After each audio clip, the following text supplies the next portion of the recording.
Hello and welcome to Filmfolket's podcast. We that speaks today is Göran.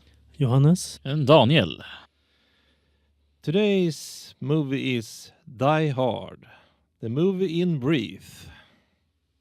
It's Christmas time and New Yorker John McClane has flown to LA to see his estranged wife and kids. Meeting up with her at his new workplace at the lavish Nakatomi skyscraper. Meanwhile, a group of German non-state agents led by Hans Gruber infiltrate the building and take the hostages while stealing corporate bearer bonds for untraceable money. It is now up to McClane to rescue them, save his marriage and Christmas. That's a good summary. And you can say what you want, but I think all the four, at least three of us, we are not four, agree that this is a Christmas movie. But it's up to your... What's the word for it? Let's say it's a matter of interpretation, but I think that since we watched Gremlins a few years ago, if Gremlins is a Christmas movie, this is a Christmas movie. I agree. And it's a very interesting story how it's built up, especially when he gets into the building. And also I feel sorry for his feet, especially what it has to go through and all the obstacles to getting all things done to stop the bad guy in this movie. This is an interesting thing that this is Bruce Willis' first role as an action hero, and it's an interesting role because of how he, quite unlike many other characters of his time, he's not this muscle-bound killing machine. He's a very vulnerable and human hero, and the fact that he goes through all these things and steps on glass and he is anxious and nervous and all these kinds of things, I think it's a very interesting take, and fascinatingly enough, it's a role that was turned down by both Arnold Schwarzenegger and Sylvester Stallone prior to Willis being cast. I think that's interesting. And I must say, Alan Rickman does a wonderful job as the villain in this, or the main villain. He's great in pretty much anything he's in. I think mostly the younger generation probably not gonna know him by this role, but the older generation from the three of us known him for this role, but the most probably gonna know him from Professor Snape in the Harry Potter movies. Yes, here we sit in our ancient catacomb, reminiscing of a lost age. And another thing, personally, why I think it's considered a Christmas movie, it's not just that it's during Christmas, but during the whole movie you can hear Christmas music all over the theme. They bake it in everywhere, and I really like that. You also have Gruber's leitmotif as Beethoven's Ode to Joy, that also is a recurring thing. It's basically turned to a more sinister angle in his presence, and then you have other scenes where it's in its more conventional form, and I think that's interesting. And I even think in the beginning of the movie when you hear the jingle when it starts, so it feels a little bit Christmas-ish, and then we get the rap music when he gets into the limbo, so it's all kind of a Christmas movie in this movie. So Yeah, if you listen to the lyrics of that one, that's also Christmas music. Like you said, the sleigh bells and everything, it's all over the soundtrack. what more I can say about this movie is, I mean, some of the logic in, I mean, it's a movie, so how he gets into things, like into the ventilation thing. I wonder if that thing that holds the machine gun, can it really holds his weight? That's a good question. It didn't hold it, though, very well, just for a moment. So, I guess not. And from my memory, he was supposed to make it to the first opening, but there was an accident, so he fell further than he should have. But they kept it in the movie. If I remember correct, I could remember wrong. Can probably be that, but I mean, there's a lot of cool scenes in this movie, and also a lot of good one-liners, like let's call up and have some fun and have a few laughs when he's in the ventilation shaft. It's not really like that, but sort of, and also the famous one, yippee-ki-yay, motherfucker.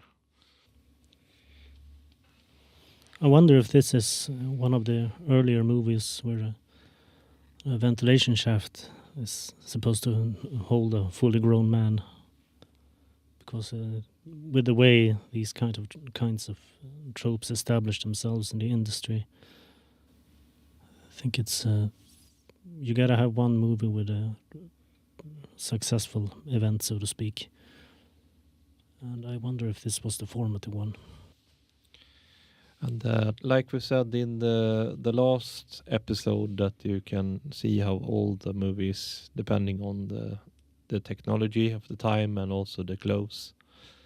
And we can see that on like in the reception on the like the old monitors from the 80s, and it's kind of cool. And also the clothes that most of the people in I think the 30th floor, that it's mainly from the 80s.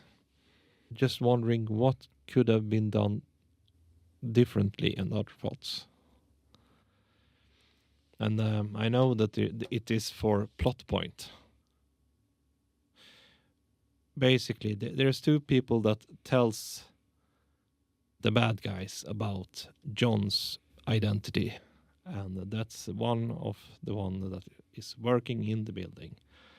That's basically a business drug junkie that just want to save his neck and give the bad guys John's identity. And the other one is like a stupid news reporter. But I know why it is there, and I know it's for plot. But I mean, I feel bad for the whole people that are hostages, plus John and his wife. I think this movie became archetypical of the subgenre of action where a lone hero against overwhelming odds, like in a building specifically. It's basically what you have when you talk about Die Hard in another setting. You have a subgenre of movies, basically. Style-wise, this the setting reflects the anxieties of the Japanese economy overtaking the American at the time. And there's also a peculiar detail in that the Germans, they are Volksfrei West Germans, which is interesting for a Cold War movie where you could easily make them East German communist agents, especially in the Reagan era. And you also have them manufacturing a crisis and faking sympathies with the other movements around the world in order to basically distract from their real goal of stealing money. So they're these cynical, very detached people, and it's an attitude that's really contrasted by John's humanity and all that. And you also see that with the state agents, the FBI, who are basically indifferent to casualties and basically suffer the consequences of their own attitude. Similarly, you have the character of Ellis, this self-interested, juppy guy that I mentioned earlier. He's the face of this corporate, profit-minded slickness, and his attitude basically gets him nowhere, and that's an expression of the class anxieties that are also prevalent in this time, that people are fed up with that kind of person. I mean, one of the guys besides John McClane that you root for is basically this cop that comes to the building to check it out, and he was like the first person that got in contact with him by radio, and basically had like a bonding moment, tried to figure out what to do to solve this situation. So I think he's probably my favorite character in this movie besides John. Yeah, he too is this human, vulnerable character. It's mentioned why he has a desk job and everything, and that comes back around at the end of the movie. It's also this detail about Bolly Bedelia's role as Holly, John's wife, how her career has basically separated them, and the struggle to reconcile also show this concern with women working, and John basically coming to a point where he has to accept that he should have been more supportive of her, and basically that's the way forward to save his marriage. More or less progressive attitudes of the late 80s overtaking the more conservative ideas. It's a product of the late 80s and early 90s genre of action, where the previous mindless killing of criminals gave way to a more introspective and self-aware writing. On one hand, you get things like Die Hard, and on the other hand, you get things that are basically parodies themselves, like Demolition Man. One thing that I really don't like about the movie is when he calls in the first time to tell the police that there's a terrorist attack. And the women who takes the call immediately thinks that it's a prank call. And there's nothing, no scene that like builds up to that, why they would think that. I think it's weird. I mean, that's not how you respond. So I think that it's a weird scene. I mean, if they built in another scene where they have gotten a lot of prank calls earlier, or at least one prank call earlier, then I could have understand it. But yeah. I mean, it was like the only contact that he can do through radio, because they have basically cut off like the cable for the normal ground telephone.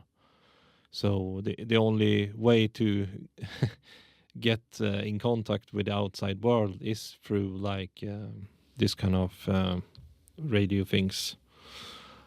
And I can understand how they act that way, because it's in an emergency, and it was.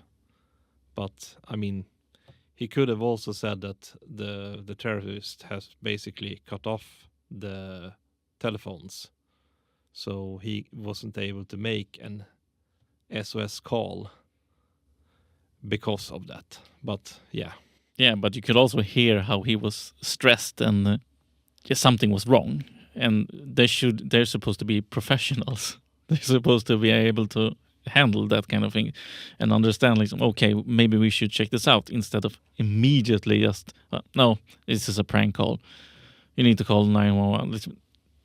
I mean, it's the same thing with the deputy, the boss, that he's in a bigger role. He know what's best, but this cop that comes here before him, he know the whole situation, what's happening, and this big guy doesn't want to listen because he's bigger, better, and he's a bigger role, so he think he knows what's best. So That's the other thing I was supposed to mention. The police boss. I think they wrote him a little bit too stupid. I mean, he's too stupid that it's almost annoying. yeah, I agree with that too, because it feels like I don't know why they wrote it that way, because it feels like he's just repeating what already people have said. So I agree with he sounds stupid. I mean, I understand that they do it for comedic effect. So that much I understand, but it's the way it's done that I feel it's stupid, not in a funny way, more in a kind of annoying way. You basically have this broader point of the state institutions and the kind of people being more or less incompetent, but you also have to write it correctly. So, yeah. Or if it's just the actor that couldn't portray what was written. Want to say that Bruce Willis did many of his stunts personally, including standing on the active elevator and leaping off the roof. The fiery explosion tossed him, and the crew thought that he might have died. The filming wasn't without incident either. Is the scene where he shoots a guy through the boardroom table led to him actually suffering permanent hearing loss from firing blanks so close to his head. The scene where Gruber falls was a genuine look of shock on Rickman's face, because they dropped him on the count of 2 instead of 3. Basically told him there would be a countdown and dropped him earlier. Yes, and it is an iconic scene. Still, I love this movie, by the way. This is the last episode before the holiday break, so we will see you again somewhere in January. So I wish you all goodbye for this time, and don't forget to watch, like, and subscribe, and follow our social. See you next time. Yippee-ki-yay, Mr. Falcon. Bye-bye.